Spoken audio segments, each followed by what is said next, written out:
right.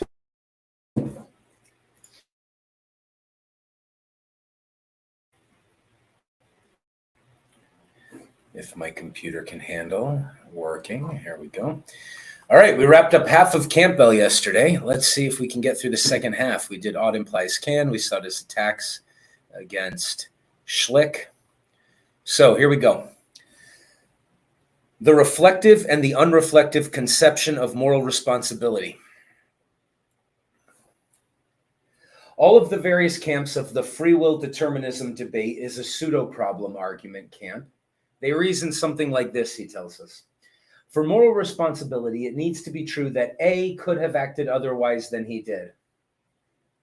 They then conceptualize this formula in one way or another, which makes it free of the problem of unbroken causal continuity, and say that that is all it means and needs to mean in an ethical context. Okay, so he dealt with Schlick, but now he's going to deal with all the other compatibilists who he says they're at least dealing with the idea that A could have done otherwise is what we mean when we're making moral judgments. Oh, shame on you. You should have done this other thing, which means implied you could have done this other thing. And so all the compatibilists are doing is taking that phrase, A could have done otherwise than he did, and trying to show that it's compatible with causal continuity. They then declare that a universal law of causal rule possesses no problem to ethical questions of considerations of moral responsibility. Once they show that you can have your cake and eat it too, there's no problem anymore, and they think they've solved the problem. This, Campbell says, is how they err. The truth is that a sophisticated approach to the question requires us to recognize the truth that A could have acted otherwise is not sufficient unless what we mean by that is A could have acted otherwise than he so chose to act. This means the real question is, can a specific person in a specific set of circumstances really and truly be said to be in a position to make a choice other than the one that he makes? So he says the problem is maybe you have some fancy ways of saying A could have acted otherwise in accordance with your determinism, but really, in order to have morality talk mean anything, what we really need you to prove is that A could have chosen otherwise. But your whole determinism, no matter how you interpret it, is saying that A couldn't really choose anything but what he chose because everything, including his choices, are determined. Okay. A universal law of unbroken causal continuity seems to me to still pose a difficulty to the question, could A really have chosen otherwise? And so the problem is not yet solved, even if some positivists and others think they have solved it. Contra-causal freedom is what he's looking for. And creative activity is an idea he's going to propose. Two presuppositions possess, I speculate, the minds of those making this mistake. So he's now going to speculate about why people think they've solved it when they haven't. One is their love of positivism and the idea that they could even solve things like this through it. And two is the conviction that no contra-causal type of freedom actually exists. So he says, I speculate that what they think is that there's no such thing as contra-causal freedom, but they still want morality, so they have to try to show how you can have morality without having contra-causal freedom, that you cannot break the causality principle and still have the kind of freedom that you need for moral responsibility. So they say, look, morality is legitimate, so therefore contra-causal freedom must not be necessary to it. Let's just figure out how. He says the second one is come to not just adherence to a principle, but for important reasons to the moral philosopher. One, if a person acted not out of their character, then it wouldn't be them that is responsible. So we have to affirm that men act according to their character and cannot act otherwise. And two, you cannot predict conduct if it comes from a break in continuity of causation. So again, he's saying they're predicting conduct, and the conduct has to be in accordance with their character. And they're very clever at pointing out that means you need determinism. You need determinism for it to make sense that you could say this person acted out of his character. If what he's doing is out of character and you couldn't predict it at all, Well, in what sense is it really him and his character making the choice? And why would you condemn him and his character? So the compatibilists are saying something along the lines of, you need determinism in order to have morality. He says, to answer the second of these, when there is no conflict, the man's choice is solely determined by his character, motives, etc. But in this case, he is less morally responsible because there was nothing to anguish over what he chose about. So he does what a lot of libertarians do. And he says, look, we're not looking at regular choices. We're looking at choices where your sense of moral duty is in conflict with your inclinations, which is what he thinks they mean by character. The ultimate answer lies in, okay, well, I added that phrase there, so perhaps I'll just skip that sentence. That might not be legitimate. Okay. This occurs where there are warring desires and duties. Okay, we need to have warring desires and duties, and have the thing that chooses. I'm sorry, I should be paying attention here. Hi, Twilight. The conflict of a choice has to be there for there to be the potentiality of a free choice. So remember, he says we're looking at a specific subset of choices. But he's going to hold the compatibilist feet to the fire and say, you'd have to say that A really could have chosen otherwise and make that compatible with your determinism. And I don't think you can do that.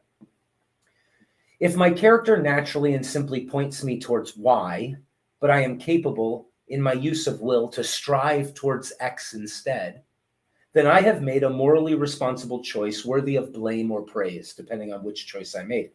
I simply want Y, but I will to choose X because of an argument regarding duty. Conclusion, excuse me. We cannot know whether free will is real or not from this paper. He's not going to argue to prove it in this paper. But we can clarify that the impression we have that it is real comes from times when our sense of duty wars with the simple and natural inclinations of our character. Therefore, the problem of free will versus determinism is a real problem. So what he's saying, remember, what he's saying is the kind of freedom we talk about, the kind of moral responsibility we believe we have, is specifically and precisely, the core of it is that we could have chosen something different than what we chose, not that we could have acted differently than we acted.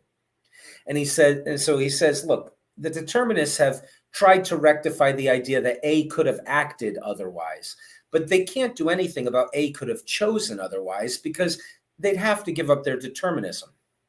And so he's saying, let's be incompatibilists. Let's say either determinism is going to win or freedom and moral responsibility is going to win.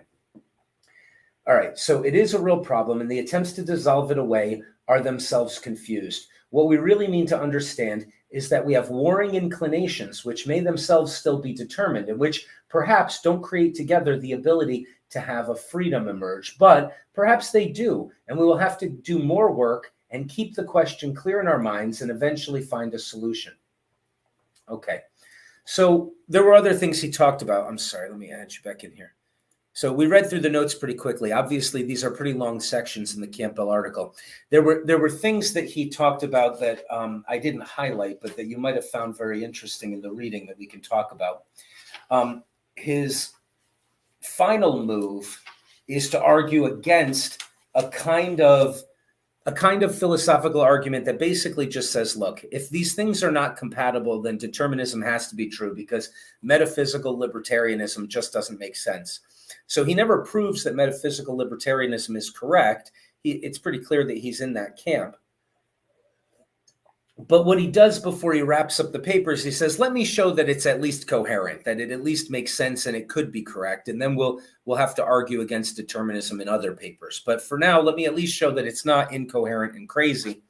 And after having shown that the compatibilists can't make it compatible with determinism, now we have a clear understanding of the problem again that you thought you solved and got rid of. And the clear understanding of the problem is that these things are not compatible. If determinism is true, we aren't free in the way we think and the way we want to be. And if we are free in the way we think and that we want to be, then determinism is not true. So it's kind of fun. He's brought us all the way back full circle to the original problem again in the face of all these clever compatibilists who thought that they had solved the problem. And he's trying to say, no, you didn't really touch it. So before we look at any more of the text, if we want to do that, does anybody have any thoughts and reflections? Did you take any notes on the second half of the reading of Campbell that you want to discuss?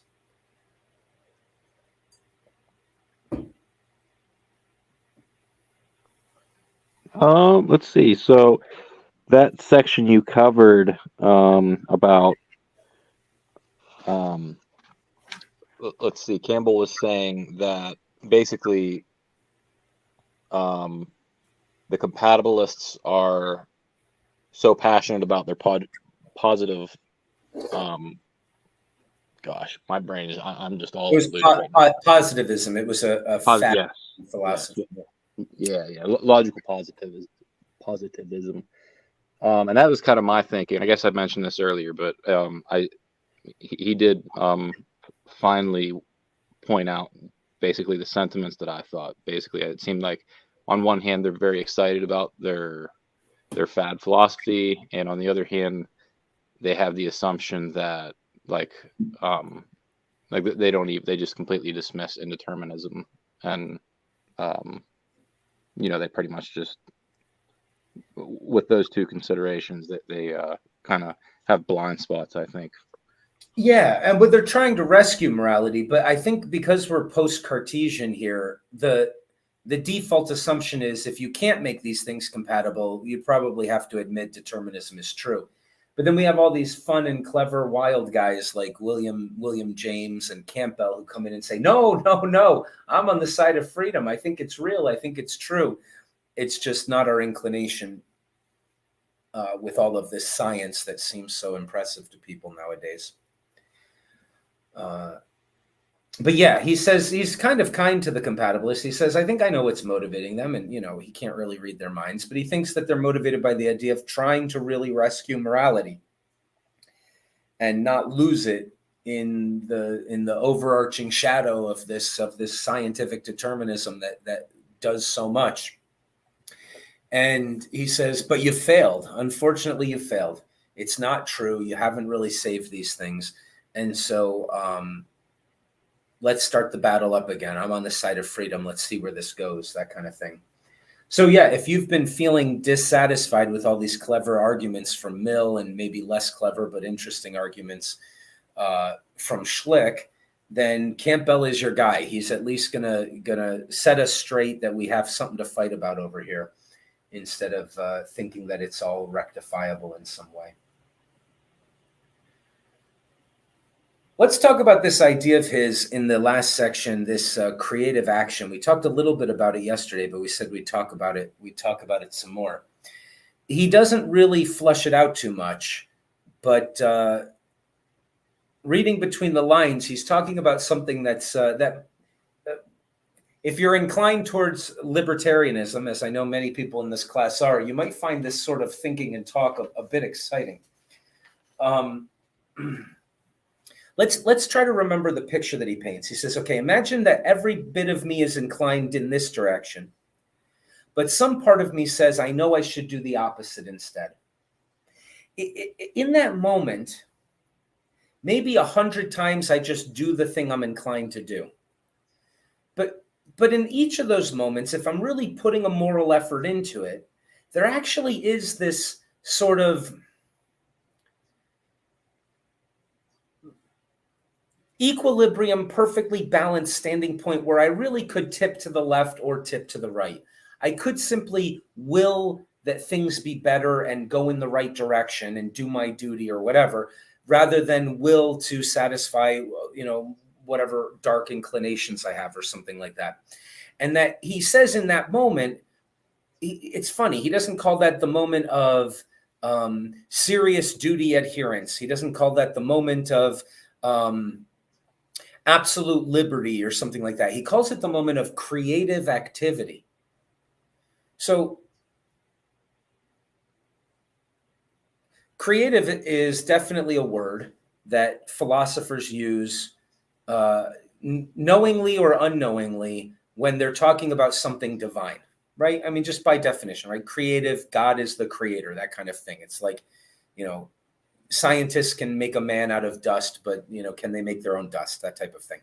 I'm not endorsing any religious view or anti-atheism or anything like that when I say that. I'm just saying, look at the concept of the idea of creativity.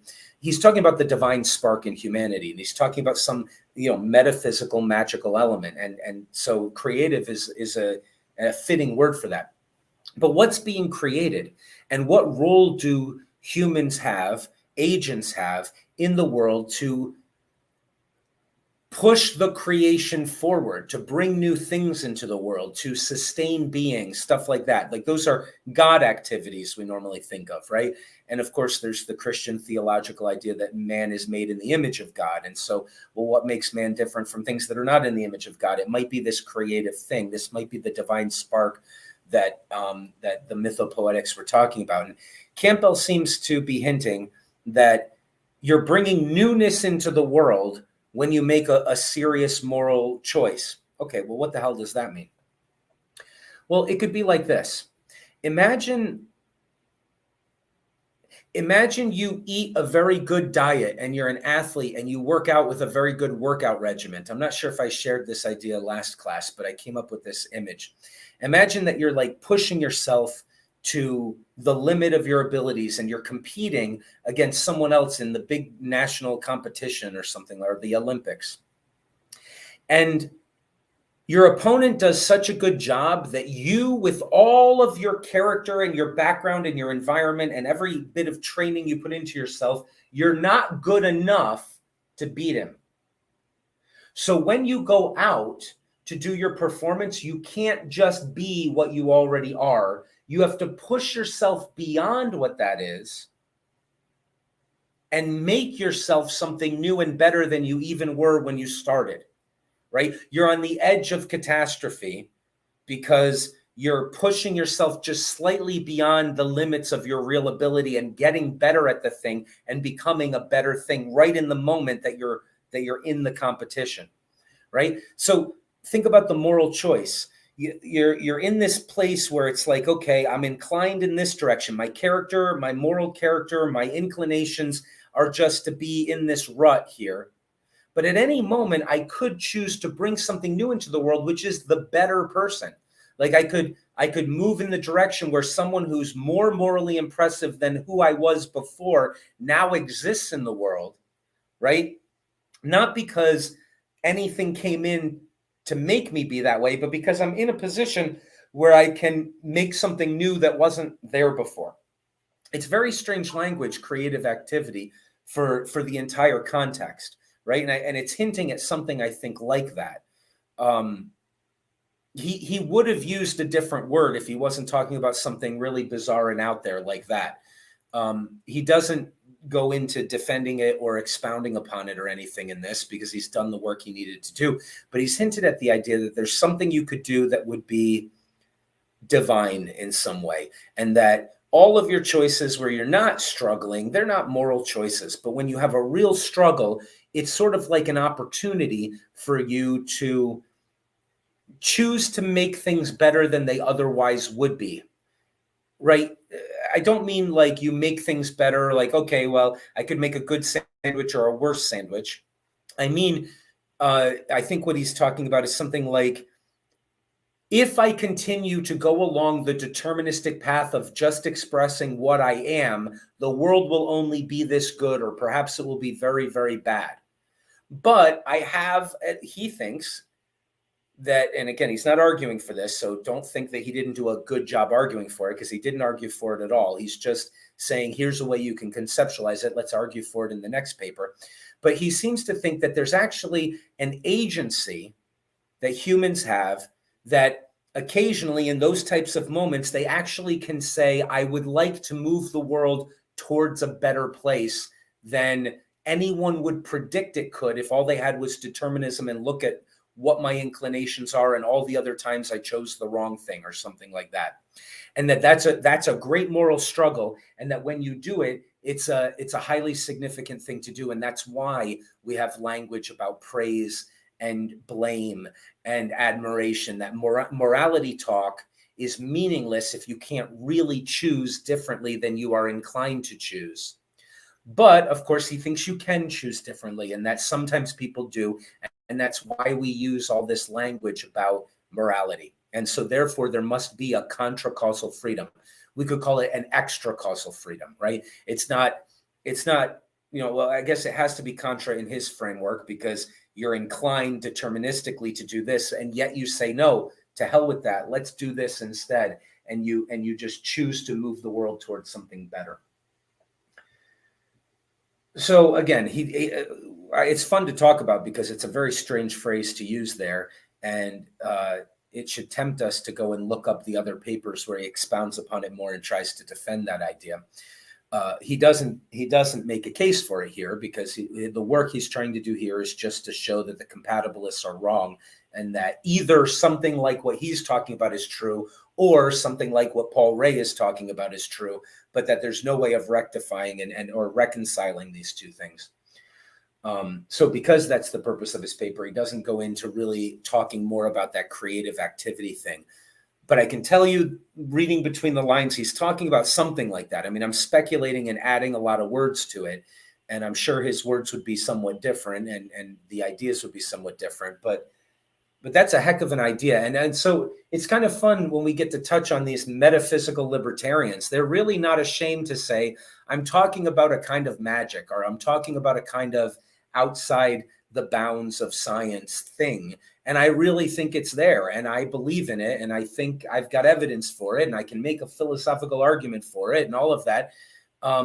It's not the fad post Descartes, right? The fad for us is to be scientismists and believe that language reigns supreme, and that everything can be understood formulaically if we just had enough data and ideas and principles and models and stuff like that.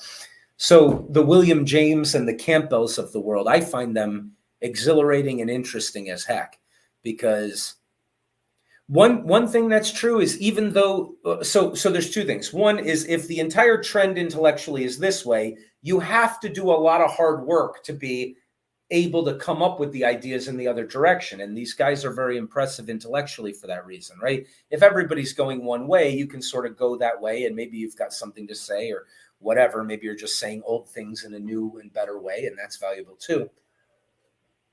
But reading these people who are going against the trend is, I don't know, I find that a lot of fun. We'll talk a lot in year 2 about trends and how predictably the descent of one side of the wheel contains within it that which makes the other side rise up again, and vice versa. And there's poetic cycles in the history of philosophy. Sometimes people are so zoomed in, they're like, well, this is what everybody thinks, so we're closer to the truth now. And they don't realize that they're about to go down, and that their downgoing contains the upgoing of the other thing, and the rise of the new thing, it contains its own downgoing and that sort of thing. That's all for year 2 stuff to talk about. But we don't want to be impressed with trends. We want to do our own thinking. And even if Campbell is wrong and the libertarians are wrong, they're definitely doing their own thinking, and they're obviously not saying things that are stupid. They're taking the problem extremely seriously. All right. What does anybody think? On that note, I have the exact same thoughts about William James and Campbell, and that my thinking was like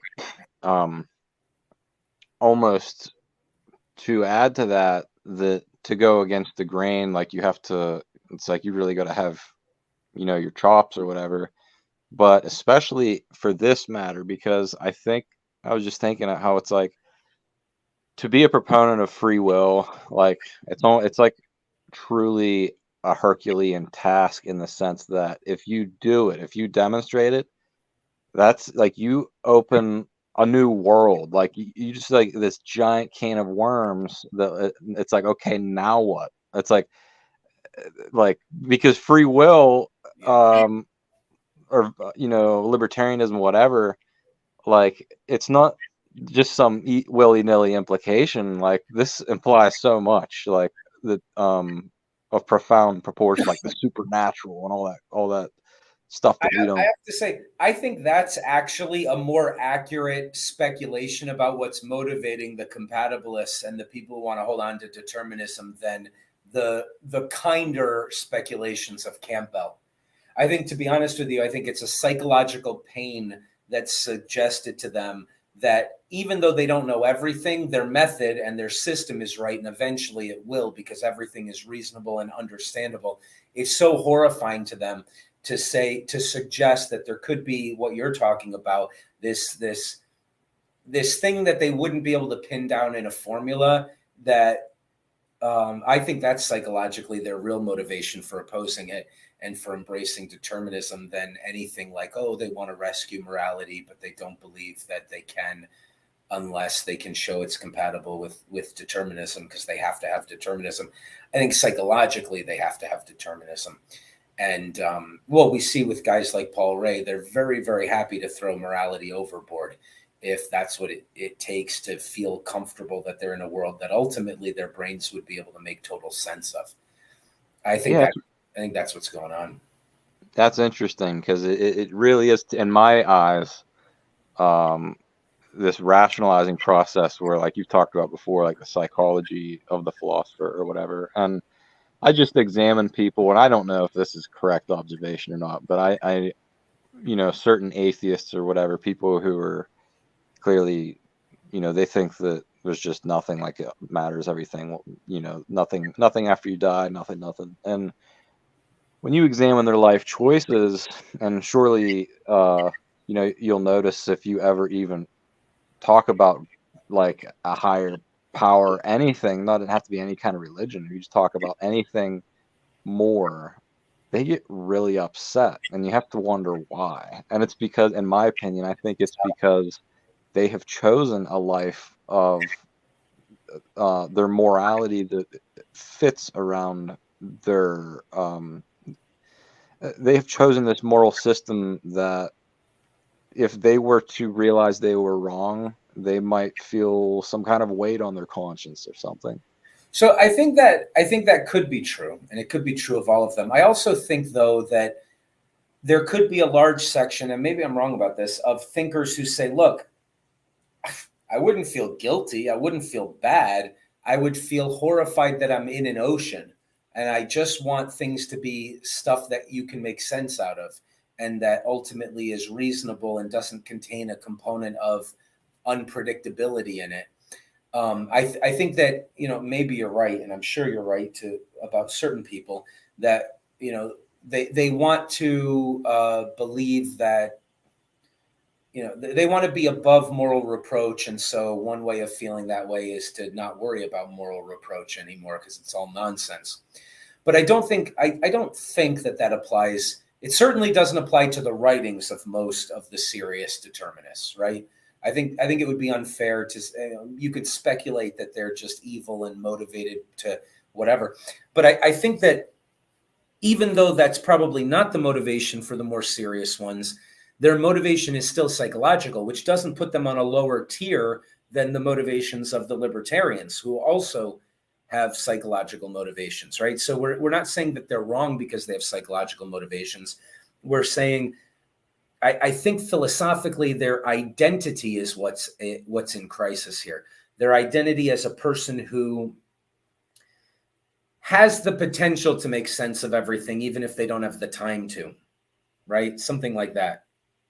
Rather than living in a world where, well, who knows, miracles could happen. I don't have control. It's like, that's another psychological insecurity that doesn't necessarily speculate that they're, although I'm sure you're correct about many people. And, there's negative speculations we can make about the psychology of libertarians and religious types as well.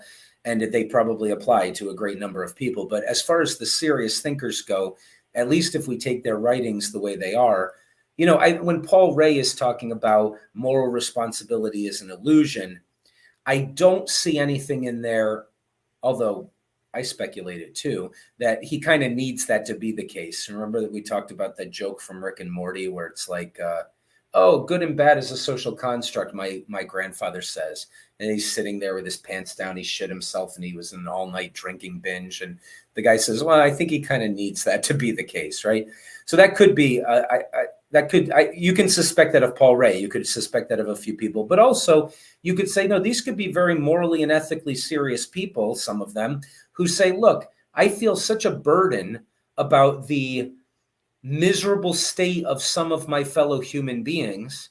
And I think to myself, how could it be a good world if they couldn't help but be horrible wretches their entire lives? And then I say, well, look, that's too big a burden. So how about I just think, it's not really about morality and consciousness. What we need to do is fix the economic system, and we need to fix the political system, and then we can have less suffering. And then, in other words, they're almost trying to take on the burdens of the world, and they're motivated in a positive direction morally for what it is that they're trying to conceptualize things. I think both of those exist, the negative one you're speculating about, but also that positive one. And in any case, there's a different psychological motivation I'm talking about, which is the philosophical one. And I think there's a philosophical motivation to get your identity from your ability to objectify, measure, and make predictions about a world external to yourself, versus those philosophers who get their identity, it's just as psychological, from their relationship to a priori notions and sort of the truths they can connect to within their own brains and their communication with the divine and those types of things.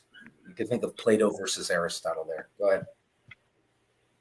This last point that Campbell makes, I had just a visceral reaction to. It reminded me, have you seen the movie Whiplash? I don't think so. J.K. Simmons. It's Miles. What is the kid's name? Anyways, it's this music school. It's an abusive music teacher. The kid's a drummer, and he pushes him. If you haven't seen it, I highly suggest you watch the movie. He pushes him to his limits. He gets in this car accident. He can't make it, and basically they reconnect. This teacher, and he basically sets him up to fail in front of this group, and he makes the decision that he is going to be great and leads this, the music, and becomes great in the moment. And I think it's just some of the most beautiful moments in life when you extend beyond what you think, or just beyond what you think your capacity is. You think there's a chance you can do it, and you're unsure, and you do something, and it wasn't like you accomplish it. Everyone says, "Oh, well, that was determined." It was, "Wow, that was impressive." It almost leaves people speechless. Yep. And there's something magic about that. It isn't determinism. It isn't, I didn't know if I could do this or not, and all odds were against me, and I was able to overcome, and somehow, some way, I was able to do it. And like you said, the reaction from everyone else is, "Oh, well, we expected that. It was this is the unexpected. How was this possible?" Yeah. And I said, when it's like the human becoming and becoming the human being, and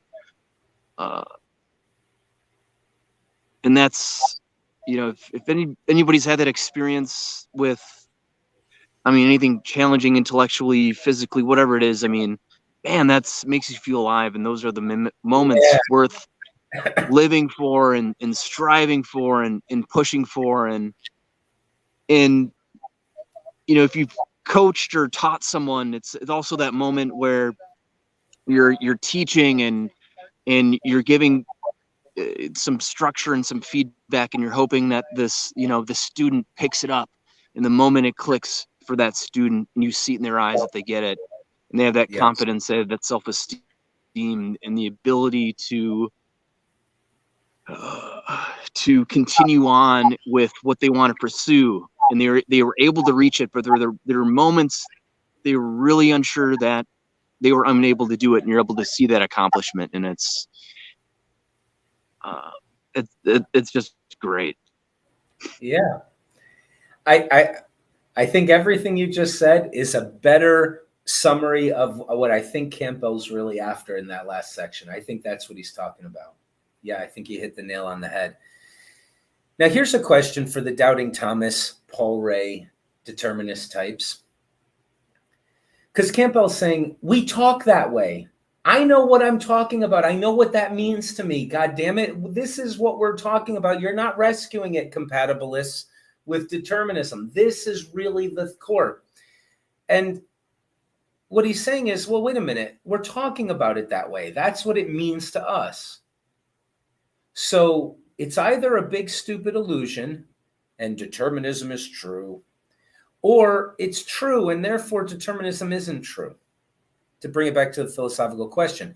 But in any case, he's saying, compatibilists, you haven't rescued it. Now, here's a question for the determinists. Let's go a little further where he refused to go in this paper and say, if there isn't any truth to that kind of an idea, how can Savad talk about it and the rest of us know what he's talking about? Furthermore, how come every story we tell ourselves and every movie we show that we like and every book that gets put into the canon because people care about it and everything, people spend more money going to watch movies and plays and paying for the arts than they do anything else. It's like our species is saying the most valuable thing we could possibly do is spend time being told stories about something like that. And you might ask yourself, if you want to be empirical about it, is it accidental that a species obsessed with a story like that is the one that's taking over the planet? Is it accidental that we're fitting in evolutionarily so well with the cosmos and all we do is watch Neo in the Matrix say, because I choose to? And, all of the hero stories they all have this core in them. And so, okay, it's an illusion, maybe you say, and we could do without it. Well, we could do without it if we didn't believe the kinds of stories that turned us into cathedral builders and pyramid builders, but every story that we orient ourselves around is one version or another of that. And we're engrossed with it. And 3-year-olds rewind Pinocchio. They rewind The Lion King and they watch it again and again and again. It's like we're all saying, I don't know exactly what this means, but I know it's meaningful. And it means the most important thing to me. It's saying, go and face the snakes and go and triumph over the things you don't comprehend and expand your abilities. And okay, fine. But do you think it's accidental that the only apes that took over the world are the ones that started telling themselves that story in one form or another over and over again? And that's just an accident. It's just a big, stupid, irrelevant illusion, and we could be rid of it. Are you really that sure? I'm just saying there seems to be a lot of evidence that maybe, even if I can't propositionally argue it right now or put it into a term that would fit with your science, there's a lot of reason to think there might be some kind of truth in that. Maybe just a suggestion. Let's just maybe leave it there. But yeah, I think that's Campbell's instinct. I think it's William James's instinct. I think the libertarians are saying, what the hell is wrong with you guys? You want to scientify everything? When your science can give me a better story than The Lion King in its microscope and what it discovers in the telescope, then maybe you'll be on track. I'm sorry. Go ahead. Yeah, no, it's this reminds me of Joseph Campbell and the classic, just the hero's journey, which I think resonates with, just about every human being who has taken a path unpaved just to see what's out for themselves in the world. That's newness. That's why he uses that word creative activity. There's something new has to come into the world if you're going into a place where we haven't already paved things and made sense of it, right? You're going into chaos. Yeah, that's exactly right. It's really problematic for the people who want to think in this it's really problematic, for the people who want to think in this scientific kind of way, where I have a descriptive formula that makes sense of everything, one for each thing. Because notice that when you're talking about it and when we're talking about it, we can't avoid talking about characters in a story. It's characterological. It's sort of on a different level, maybe a more profound level than the propositional. This is everything we talk about in year 2. This is all we talk about, basically. But so there's a character is a kind of a way of being in the world and orienting yourself in the world with a certain aim, going from A to B, and then things happen to get in the way. And this is how he develops and exhibits what his character is, by smashing it up against other things in the world. That narrative talk, the talk of King Lear, the talk of Oedipus, the talk of drama, the talk of tragedy, the talk of comedy, the talk of movies, the talk of anything narrative, the talk of mythopoetic stories in Genesis and all of the religious texts and the mythology, all of that stuff is in the language of, here's a guy, get to know him, rather than here's an idea, agree with it or disagree with it, right? So the propositional is different from this narrative language, but the narrative language is speaking to us. It's just in a different way, and it's very, very, very problematic for post-Cartesians to be okay with that. But I think a new dawn is coming. There's a new age coming where people are going to start to realize that the propositional rests upon this other language as a profound foundation that gives meaning and direction to things and allows you to have the context necessary for having great philosophical arguments. And Socrates understood all of that, and so did a lot of other great thinkers. So we'll talk about that basically nonstop in our entire second year courses. But it's inspiring. It was inspiring to listen to you talk about it. And I think it's cool that you were inspired when Campbell was talking about it. And so maybe we should look into some of these libertarians and how they're approaching this and see if we can find some other, because they have to do propositional argument, right? If we're going to do philosophy, that's propositional. So we're not saying throw that out. We're saying we love philosophy. We think it's freaking great. It's worth coming 3 days a week to do 3-hour lectures and conversations about it. Philosophy is great. We're not throwing it away, but you can't say, oh, let me tell you a story, and isn't that inspiring? Perhaps there's truth in there. It's like, no, you've got to do the argument stuff in philosophy, and Campbell's doing that, and the other libertarians will be doing that, or they won't be doing philosophy. And so, you know, as soon as we say there's another language that's different, we're not saying, so throw out the other one because this one has all the truths in it. It doesn't have any propositional truths in it because it's not propositional. Wouldn't it still be valuable to get your propositional ideas worked out correctly? And you can't extract them from the stories and know you did it accurately unless you take them to the logicians and the ethicists, who are the rulers, the right rulers, and the final arbiters of whether or not the propositions make sense. So we're not devaluing philosophy, but we're not making the mistake of saying there's only one game worth being good at. And that's a mistake people tend to make. And we talked about that in one of our private sessions the other day. So you know what I'm talking about. All right. I think from what I've heard you guys talk about with everybody else we've read, that probably everyone in this class is inclined to like Campbell, which is curious because I would have assumed that maybe we'd have people liking determinism more, but we all seem to be inclined to think there's something to this libertarianism. Why don't we end the show now? I know Savad has to get going. We'll do the after conversation for as long as we want to, but is there anything else anybody wanted to talk about Campbell with first? Yeah, when I read, I think I might have mentioned it yesterday. I could do this in the after show. This isn't really this is kind of just my thoughts, less so than, or more so than, actual insight from Campbell himself. Your thoughts on Campbell? So it's sort of my thoughts in general on how Campbell touched on it. Oh, sort okay. Well, you pick.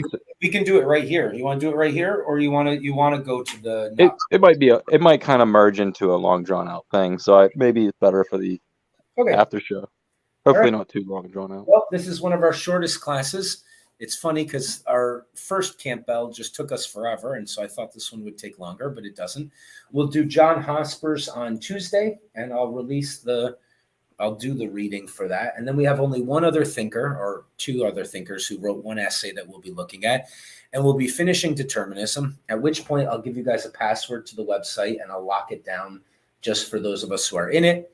And we'll no longer be releasing the videos of the future classes on the YouTube channel. They'll all be private. You can go there to watch them if you want, but only they'll be private, so only you'll have access to them for now. And we're going to move on to the mind-body problem, which is the one you all voted for to do next. So Tuesday and Thursday, and then on Friday of next week, I'm going to add an extra section to talk about another kind of compatibilist that I think is worth looking at. And so we'll wrap it up at the end of the week next week, and then we'll start our mind-body stuff. Thanks.